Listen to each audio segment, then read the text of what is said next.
My name's Nathaniel Rackowe. This is my studio in East London. I'm an artist working primarily in sculpture.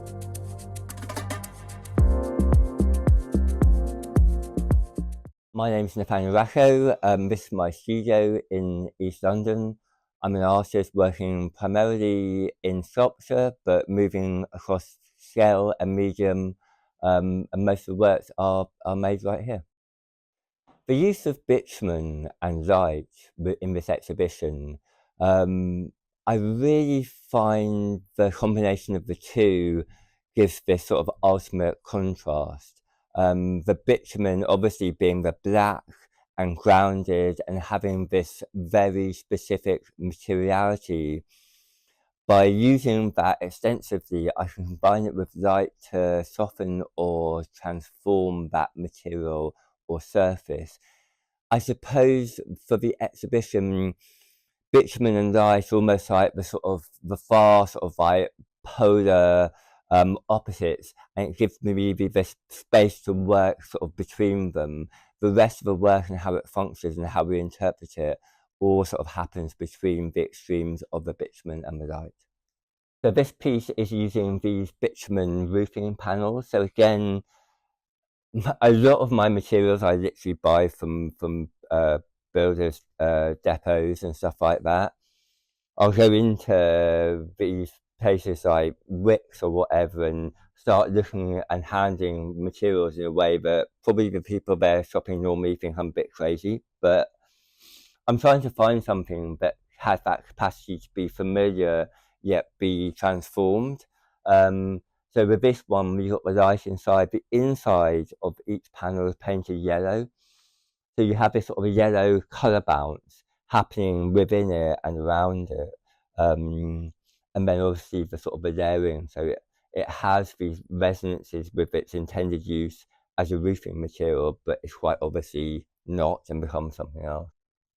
So the neon that I'm using is made here in London by one of the last few neon makers. So he's sort of like bending and blowing this stuff for me, Andy. I love actually using neon. The fact that it's just the sort of the gas in the tube. It's just such a beautiful material, having the glass combined with the aluminium. So there's going to be this and a few other pieces with glass neon in the show. This is a material that I'm using for some of the wall-based works. It's another industrial material whose sort of intended function I'm usurping. It's a honeycomb material that makes it just really, really light and strong. So this kind of stuff is used in things like sort of like aeroplanes or vehicles or the sides of sort of trucks and stuff like that. Took me ages to find the exact material that I wanted because I wanted to have this slight texture on the surface. So when I apply the special dichroic film, the reflection gets disrupted a little bit. So it's not like a mirror. It becomes more of a surface, more of a colour. Oh yeah, the dichroic film itself, there's a little bit of it here. So this is the kind of material that I'm using on the wall pieces, and this is incredible because it actually changes colour depending on the angle that you're viewing it from. Dichroic glass was originally developed for use in things like satellite mirrors or spacesuit visors. It changes the colour of light rather than using pigment like most colour surfaces. It changes the wavelength of the light by having these particles fused to the surface. It has no pigment, so it can be used in space where there's a lot of UV because it doesn't degrade under UV. It also has this really sort of science fiction like sort of look to it, and obviously the connotations with its intended use. And there's that sort of undercurrent of science fiction references that run through the work as well. My interest in cities and how they've influenced my work really started from day one, probably before I even became an artist. I grew up in the countryside, And I think that's one of the reasons that cities always held such a sort of allure for me. So initially just travelling to Cambridge outside where I grew up, and then as I went through life, having the opportunity to visit bigger cities, move through built space, and really interrogate my own emotional responses to moving through urban masses. Then that started to become into the work more and more, to start with in sort of like very sort of pure forms, looking at mass and weight, friction and leaning, almost harking back to the works of Richard Serra. And then as the work developed further and I moved through my art education, it became more personal, more specific. So really drawn from my own experiences, but then opening the work up in an attempt to find this sort of universal language that the viewer will respond to. It's really when I'm moving through cities, it is very much coming to this sort of a personal experience. So if I'm moved by some accident of light and structure in the city, the scaffolding around a building being internally lit by the builder's fluorescent lights, there's something about that shift, something about that moment where the city seems other or more than what it simply is.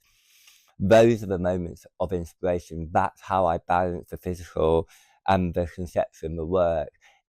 It's very much coming from what's around us and really comes back to this idea of focusing on those moments, on those structures, taking them out of their normal environments and representing them to the audience in a way that then they can discover those things for themselves as well.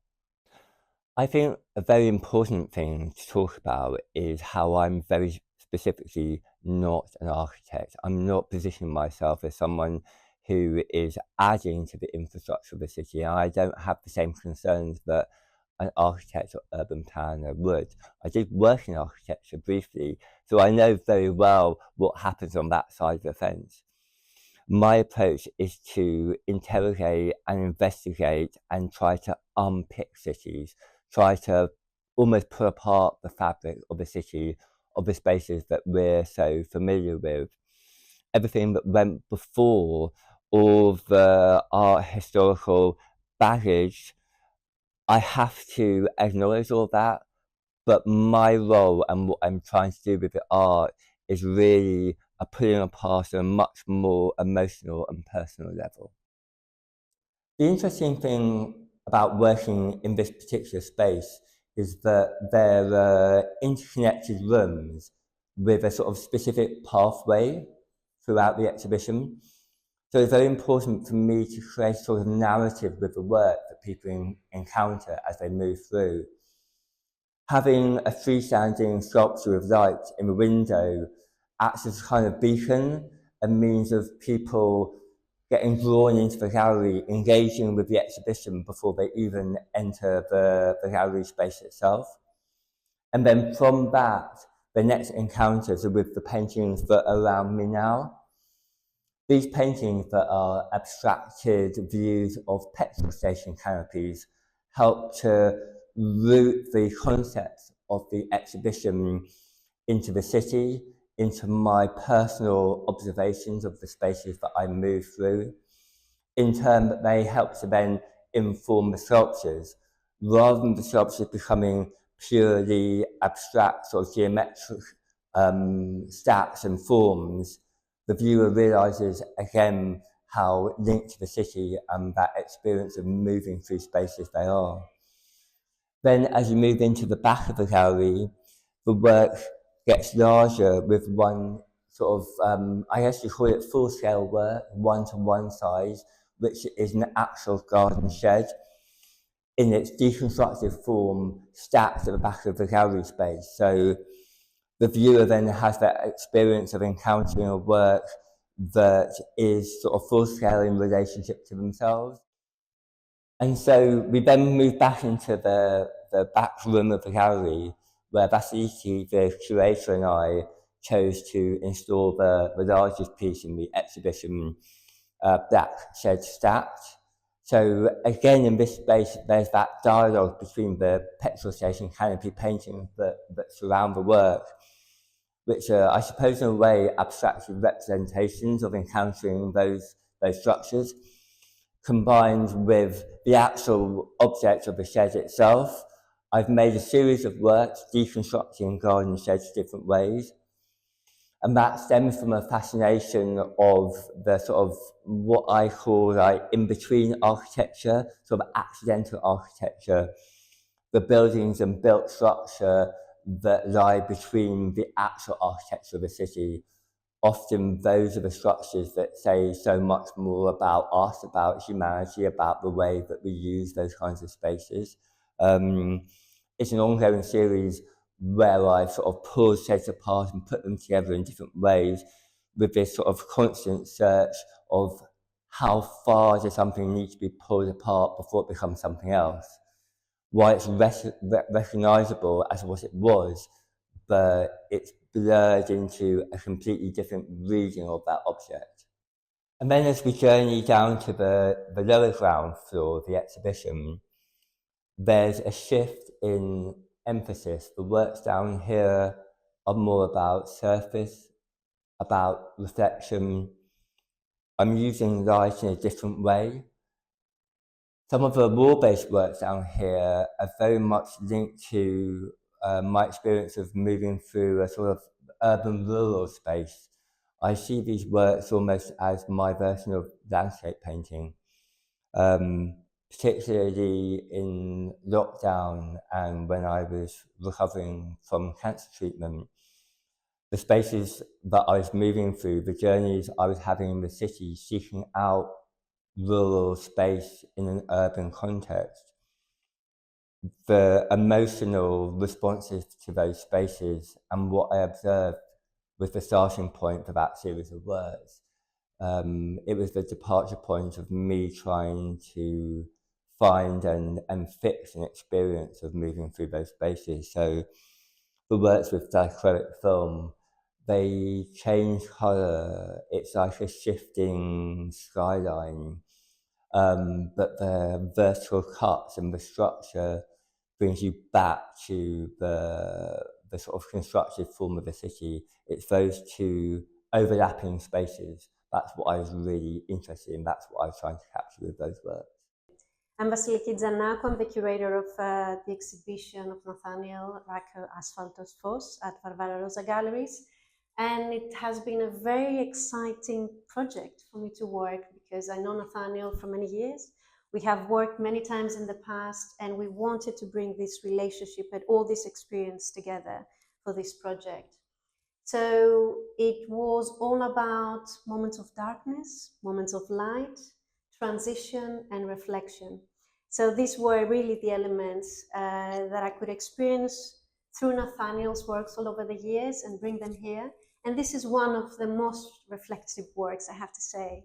And it's really fascinating to see how by moving around it, you change your perspective of color, of experience, of space, creating new organic experiences of space and coexistence, basically. And I don't know, Nathaniel, how do you feel about this particular one, which for me, it's one of the highlights of the exhibition? I think, especially sort of going back to what I was saying earlier in terms of a journey through the exhibition, I really love that this is where you end up. That, you know, by the works that you selected for the exhibition, we have this sort of like transition through different experiences, different spaces, and then we're here, and in a way, with the most expansive work. You know, the work that refers to expanded horizons in quite a sort of a direct way, but experiencing them within the gallery, within the confines of this artwork. There's a really interesting tension between what's happening here inside and the spaces that it takes you mentally to exterior space.